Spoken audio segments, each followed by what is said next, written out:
Are you making the connections?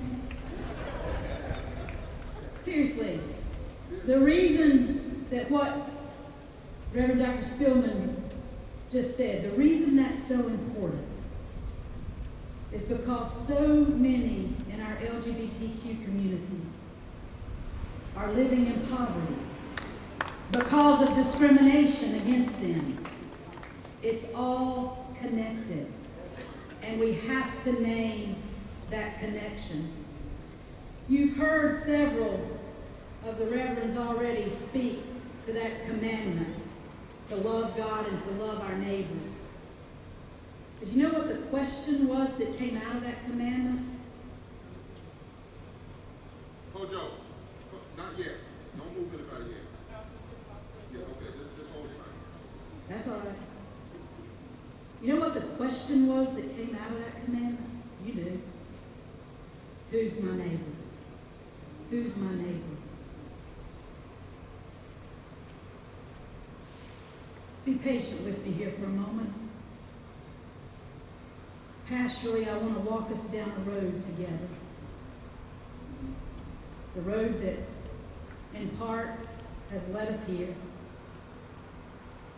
On February the 26th of 2012, when Trayvon Benjamin Martin, a young African-American man, was shot by George Zimmerman in a Florida neighborhood for no other reason than hate, my heart broke.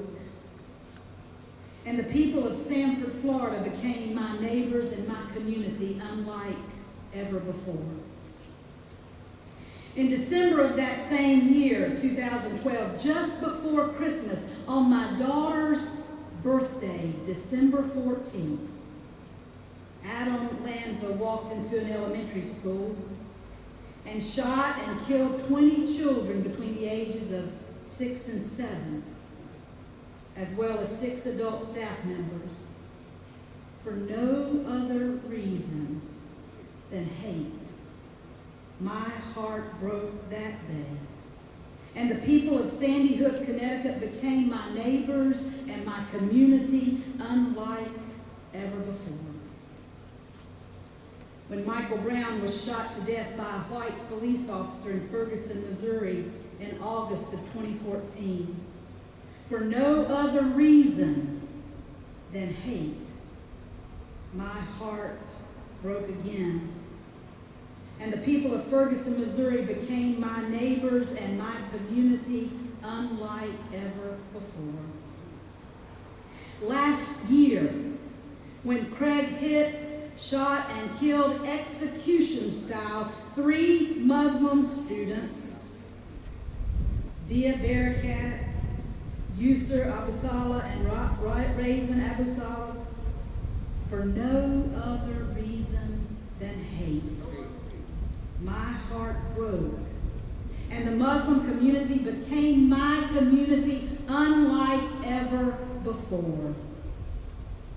And then, just several weeks later, when Dylan Roof walked into Emmanuel African Methodist Episcopal Church in Charleston, South Carolina, and opened fire during a Bible study, killing 9 people for no other reason than hate, my heart broke again. And the people of Mother Emmanuel Church in Charleston, South Carolina, became my community, my neighbors, my brothers and sisters unlike before.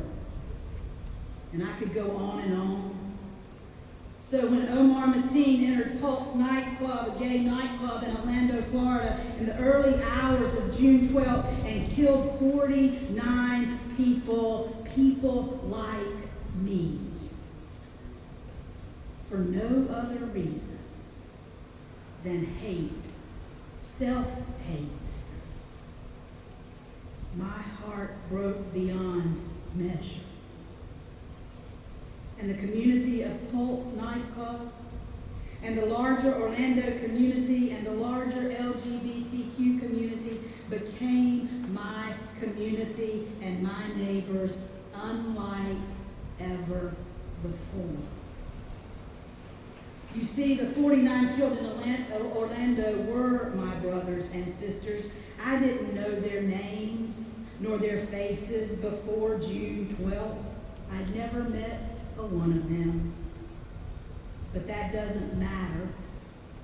We were and we are still connected by a common life experience, living our lives as out LGBTQ people. But it's not just that they were a part of the LGBT community that connected me to them and them to me and to us. For you see, we are connected at birth because of our common humanity. Our struggles that we share together, our joys, our pain, our hope, our dreams and our visions for a good, happy life. As you've heard, all of our faith traditions acknowledge that when harm comes to one of God's creation, harm comes to all of us. My friends, we are living in a time when far too often we are being asked to carry the pain of our sisters and brothers all across this nation for no other reason than hate. We hurt. Our flesh hurts because their flesh hurts.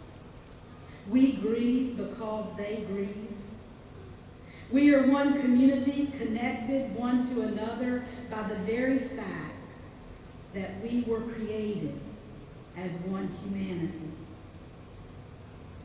It seems today that the voices of hate, the voices that want to divide us and build walls between us and separate us by space and time and oceans, are speaking loudly.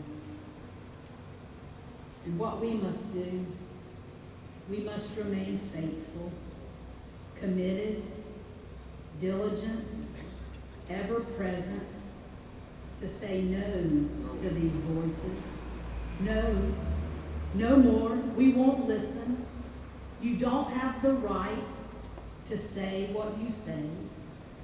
We must stand as one community and say no, because we're connected all across this globe as one human family. Don't let anybody tell you any different. That's right.